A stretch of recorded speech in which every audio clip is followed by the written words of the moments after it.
কিন্তু বিশ্ব নবী, দয়ার নবী, রাহমাতুল লিল আলামিন বাচ্চার কান্না দেখে পাও বাড়াতে পারলেন না। নবীজি দাঁড়ায় গেলেন, জিজ্ঞেস করেন, ও বাচ্চা, ঈদের দিনে কাঁদো কেন? ঈদের দিনে তো কাঁদতে নাই।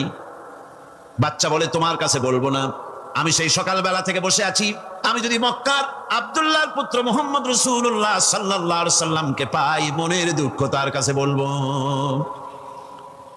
বিশ্ব নবী জমিনের উপরে বসে পড়লেন, বাচ্চারে কোলের উপরে উঠায় বলেন, বাচ্চা বলো কি তোমার দুঃখ? তুমি যার জন্য বসেছো আমি তো সেই এতিম নবী, কি বলতে চাও?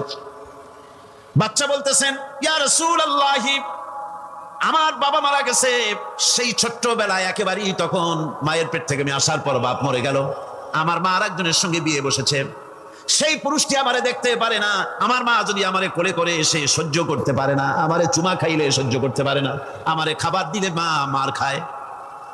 আজ ঈদের দিনে রাতে আমার মা আমাকে বললো, বাবারে তোমার কপাল খারাপ, তোমার বাবা মারা গেছে, তোমাকে সাহায্য করার কেউ নাই, আমি তোমার যত্ন করতে পারলাম না, কোলে নিয়ে চুমাও দিতে পারি না, আমার এমনই কপাল খারাপ।